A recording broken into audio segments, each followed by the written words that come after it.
For nearly 100 years, Britain was terrible at cycling. For nearly 100 years, they had almost no wins, no strong reputation, and no real presence in the sport. In fact, things got so bad that one major bike manufacturer refused to sell bikes to the British team, simply because they didn't want their brand associated with losing. Imagine you're the best brand in cycling. Your bikes are raced by champions. Your logo is synonymous with winning. When people see your name, they think speed, precision, dominance. Now imagine someone comes to you, a national cycling team, and they want to buy your bikes. You say no. Not because you can't sell to them, not because of some contract or deal with a competitor. You say no because you simply don't want your brand associated with them. Because they are that bad at losing. That's where British cycling was at the turn of the millennium. One of the oldest cycling nations in the world. Nearly 100 years of competing at the highest level, and almost nothing to show for it. No Tour de France victories, no dominant Olympic presence, no feared reputation on the international stage, just mediocrity, year after year after year. Until one man walked in, looked at the mess, and said, "We don't need one big breakthrough, we need 1,000 tiny ones." What happened next is one of the greatest turnaround stories in the history of sport. And more importantly, it contains a lesson that could change the entire direction of your life. Stay with me. We need to talk about something uncomfortable first. Because before we get to the success story, before we talk about gold medals and triumphant moments, we need to understand why most people never get there. And I think the reason is this. We've been sold a lie about how change works. From a very young age, we're taught to look for the moment, the turning point, the dramatic decision that rewrites everything. We watch movies where the hero hits rock bottom, hears one piece of advice, and suddenly transforms. We read stories about billionaires who had one idea that changed everything. We see highlight reels of champions who seem to have been born for greatness, and we internalize this story. We start believing that if we're going to change our lives, it needs to be big. It needs to be dramatic. It needs to feel monumental. We wait for the right moment to start. We wait until we have the perfect plan. We wait until we feel ready, until we have more time, until the kids are older, until January 1st comes around again. And when we finally do make a move, we go all in. We overhaul everything at once. New diet, new workout plan, new schedule, new habits, all starting Monday. And what happens? You already know what happens. By week 2, the wheels start wobbling. By week 3, you've slipped back into the old routine. By week 4, you feel worse than when you started. Because now you have the added weight of guilt and self-judgment telling you that you're just not the kind of person who follows through. Sound familiar? This isn't a character flaw. This isn't weakness. This is what happens when we try to change everything at once. Because the human brain is not designed for massive, sudden change. It's designed for survival. And survival means consistency, predictability, familiarity. When you try to overhaul your entire life in a weekend, your brain doesn't see ambition. It sees a threat, and it fights back. That's why willpower always runs out. That's why motivation fades. That's why the resolution that felt so powerful on New Year's Eve feels laughably impossible by February. We've been trying to win the race by sprinting from the starting gun, and we're exhausted. There's a better way. In 2003, the British cycling establishment was in a rut, and they knew it. So they made a decision that, at the time, seemed logical. Hire a new performance director and hope he could shake things up. The man they chose was Dave Brailsford. Brailsford wasn't flashy. He wasn't loud. He didn't walk in with a giant motivational speech or a radical new training philosophy lifted from some elite program overseas. He walked in with a question. What does it look like if we improve everything by just 1%? Not everything by 10%. Not a massive transformation of the entire program. Just 1%. Across everything. His team probably thought it was interesting, but underwhelming. 1%? That's barely anything. You wouldn't even notice 1%. And that was exactly the point. Because Brailsford understood something profound about the nature of improvement that most people miss entirely. The biggest enemy of progress is not failure. It's discouragement. When you set enormous targets, when you tell yourself you're going to be an entirely different person in 30 days, you set yourself up for a reckoning. You will fall short. And when you fall short of a massive goal, the emotional crash is devastating. It doesn't just stop the current attempt, it damages your belief in future attempts. But when you aim for 1%, 1% is achievable. 1% feels doable. 1% doesn't trigger the brain's threat response. And 1%, repeated consistently across every area of your life, compounds into something that will genuinely take your breath away. Brailsford called this the aggregation of marginal gains. The idea that if you break down everything you do and improve each piece by just 1%, those tiny gains will come together to produce results far beyond what any single breakthrough could deliver. But here's where it gets interesting, because Brailsford didn't just apply this to the obvious things. When most sports teams decide to improve, they go straight for the big stuff. Train harder, hire better coaches, recruit more talented athletes. And Brailsford's team did those things too. But they didn't stop there. They asked a different question. Not just, how do we train better? But, what is every single thing that affects performance? And how do we make each one slightly better? So they started looking. They redesigned the bike seats. This one sounds almost comedically simple. Bike seats. But a rider who's slightly more comfortable can hold their position longer, pedal more efficiently, and recover faster. 1% improvement. Done. They tested different fabrics in wind tunnels. The fabric of a cycling suit affects aerodynamic drag. Most teams just accepted whatever fabric was standard. Brailsford's team tested everything and found a combination that shaved fractions of a second per lap. 1%. Applied. They changed the way athletes warmed up and cooled down. Recovery between training sessions is just as important as the training itself. If a rider can recover 1% better, they can train 1% harder the next day. And over a season, that compounds enormously. They worked with nutritionists to optimize meal timing, not just what athletes ate, but when. The relationship between food intake and training performance is a science, and they treated it like one. They studied sleep, not just get 8 hours. They brought in sleep specialists, they analyzed the environments athletes slept in, and when the team traveled to competition, they brought their own specific, ergonomically optimized pillows so that athletes could replicate their ideal sleeping conditions on the road. Think about that for a moment. The British cycling team was carrying pillows to international competitions. You might be smiling right now, but that's the whole point. Because at the highest levels of competition, where the margins between winning and losing are measured in fractions of seconds, everything matters. And here is my favorite part of this entire story. They painted the inside of their team truck white. Not for aesthetics, not for branding. Because the inside of a truck is dark, and a white surface makes it dramatically easier to spot tiny dust particles that might settle on bicycle components. Dust. Microscopic particles of dust. On a bike. That is how obsessed this team became with finding every possible 1% gain. They weren't just looking at big systems and structures. They were looking at the literal air quality inside their equipment truck. Nothing was too small. Nothing was beneath notice. Because here's the truth that Brailsford understood and that most of us don't. In the pursuit of excellence, the breakthrough moments are the exception, not the rule. What separates the best in the world from everyone else is rarely one spectacular thing. It's the consistent, relentless attention to the dozens of small things that most people overlook, because those things seem too minor to matter. They do matter. They always matter. And when you stack enough of them together, something incredible happens. Let me tell you about the 2008 Beijing Olympics. The British cycling team walked into those games as a team that had, for most of living memory, been an afterthought on the international stage. They left with 8 gold medals. 8. Not one, not a lucky few, 8 gold medals in a single Olympic Games.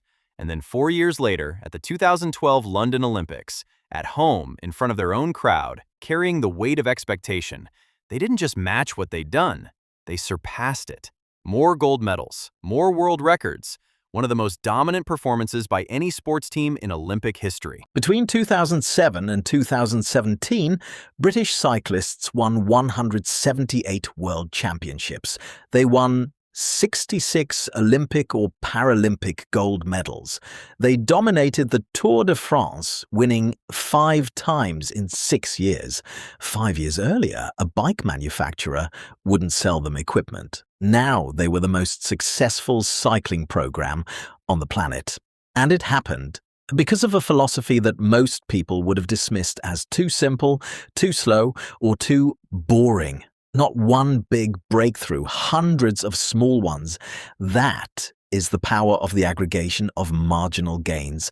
Now, I want to spend some time with you on the why behind all of this. Because this isn't just a great sports story. There's something happening at a deeper level, something mathematical, something neurological, that makes this principle so much more powerful than it first appears. Let's start with the maths. If you get 1% better at something every single day for a year, how much better do you think you'd be by the end of those 365 days? 10%? 20? 50? The answer is 37 times better. 1% compounded daily for 1 year, 37 times improvement. That is not an exaggeration. That is not motivation poster hyperbole. That is a mathematical fact. 1.01 to the power of 365 equals 37.78. The reverse is also true. If you get 1% worse every day for a year, you end up at roughly 0.03 of your original capacity, barely functioning. This is the power of compounding, and most people understand it when it comes to money. Everyone knows the famous quote about compound interest being the 8th wonder of the world. But we almost never apply this thinking to our own habits, our own skills, our own lives. We think in linear terms. We do something once, we expect an immediate result. If the result isn't there, we give up. But improvement doesn't work linearly, it works exponentially. And the cruel trick of exponential growth is that it looks like nothing is happening for a very long time, until suddenly it looks like everything is happening all at once.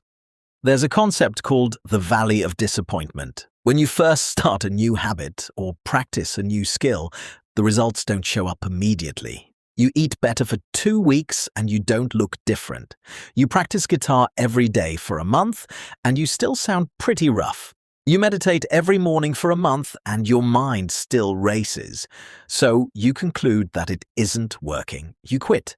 But here's the tragedy. Because if you just held on, if you just stayed consistent a little longer, you would have crossed the threshold where compounding kicks in, where the work you've been putting in suddenly becomes visible. You were doing the work. The results were building, but they were building beneath the surface, invisible to you, right up until the moment they weren't. The British cycling team didn't dominate in 2004 or 2005 or 2006. They were doing the work, making the small improvements, stacking the 1% gains. And then, in 2008, the curve went vertical. That's how this works. Now let's talk about your brain for a moment. Every habit you have, every routine, every automatic behavior is a neural pathway that's been reinforced through repetition. The more you repeat something, the stronger and more efficient that pathway becomes. This is called myelination, the process by which your brain literally wraps a layer of insulation around frequently used neural circuits, making them faster and more automatic. This is why habits feel effortless after a while. This is why your morning routine happens almost on autopilot. And this is why building new habits is hard at first, but gets easier over time.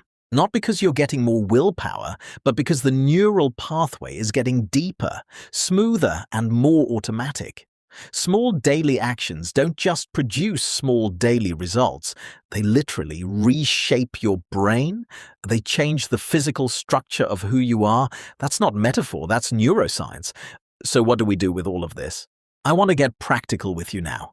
Because information without application is just entertainment, and this is too important to just be entertained by. Let me give you a framework, not a rigid system, not a 12-step program, just a way of thinking that you can take with you from this video and actually use. Step 1. Get honest about your starting point. Before you can improve by 1%, you need to know where you're starting. And most of us are surprisingly vague about this. We know we want to be healthier, but we haven't actually looked at what we eat. We know we want to be more productive, but we've never tracked how we actually spend our time. We know we want better relationships, but we've never deliberately assessed the quality of the conversations we're having. The British cycling team didn't start by trying to win gold medals. They started by mapping everything, every component, every system, every process, so they knew exactly what they were working with. Do the same thing in your own life. Pick one area you want to improve and get brutally honest about where you actually are. Step 2, find the tiny lever. Once you know where you are, look for the smallest possible improvement you can make right now. Not the biggest, not the most impressive, the smallest, meaningful one. If you want to get fitter, don't sign up for a marathon next month. Ask yourself, what is the one smallest thing I can do consistently, starting today? Maybe it's a 10-minute walk after dinner. Maybe it's one set of push-ups before you shower. Something so small that you literally cannot talk yourself out of it. If you want to read more, don't commit to 2 hours a day. Commit to 1 page every single day. 1 page is laughably achievable, and it builds the habit that will eventually carry you through hundreds of books. If you want to improve your relationships, don't plan a grand gesture. Ask one more question today. One more genuine, curious question to someone you love. See what happens. Small lever, consistently applied. Step 3, stack the gains. Here's where the magic starts to compound. Once you've nailed one small improvement, once it's automatic, once it feels like part of who you are, add another one. Don't pile everything on at once. This is the mistake most people make. They get excited about the philosophy. They list 30 things they want to improve, and they try to do all of them from Monday. Build one thing. Solidify it, then build the next. Think of it like constructing a building. You don't put the roof on before the foundation is set. Step 4. Protect your identity. This is perhaps the most important step, and it's the one people talk about least. Your habits are an expression of who you believe yourself to be. If you believe you're not a runner, you won't run. If you believe you're bad with money, you'll keep making decisions that confirm that belief. If you believe you're not creative, you'll never write the thing, make the thing, build the thing. Every time you make a small improvement, every time you keep a tiny promise to yourself, you're casting a vote for a different identity. You're telling yourself, quietly, through action, I am the kind of person who does this. Enough votes and the identity changes. You don't run because you're a runner. You become a runner because you run. You don't write because you're a writer. You become a writer because you write. The small daily actions aren't just building skills or improving metrics. They are building you. Step 5. Be patient with the invisible phase. You will go through the valley of disappointment. It is unavoidable. There will be a period where you're doing the work and you cannot see the results, and every voice in your head will tell you it's not working and you should quit and try something else. Stay. Trust the compound. Trust that the work is accumulating beneath the surface, even when you can't see it. The British cycling team didn't give up in 2004, 2005, or 2006 because they hadn't won a gold medal yet. They stayed in the process, they kept making the small improvements, they trusted the philosophy, and eventually the curve went vertical. Yours will too. We've covered a lot of ground today. We talked about a cycling team that went from being rejected by a bike manufacturer to dominating the world. We talked about a philosophy built not on breakthroughs, but on the patient, relentless pursuit of tiny improvements. We talked about compound interest applied to human potential, about the neuroscience of habit formation, about identity and patience, and the courage to trust a process when the results aren't visible yet. But I want to leave you with something simple. Because in the end, all of this comes down to one decision made over and over again. The decision to improve, even slightly, rather than stay still. Not a dramatic transformation, not a life overhaul, not a resolution you'll break by February. Just one small thing, 1% better. Today, it might be drinking one more glass of water, reading one more page, having one more honest conversation, writing one more paragraph, sleeping 30 minutes earlier, putting your phone down a little sooner, saying, "I love you," when you might have stayed silent. These things seem invisible. They seem almost embarrassingly small compared to the grandeur of the life you want to be living. But they are not small. They are the building blocks of everything you will become. Because small habits don't just add up, they compound.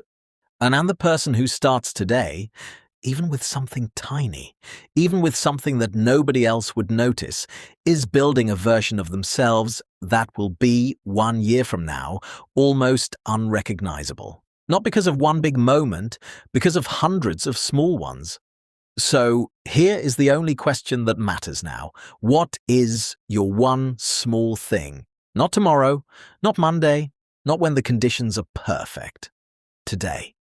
Because that one small step, that barely there, almost invisible, laughably modest 1%, might just be the beginning of everything.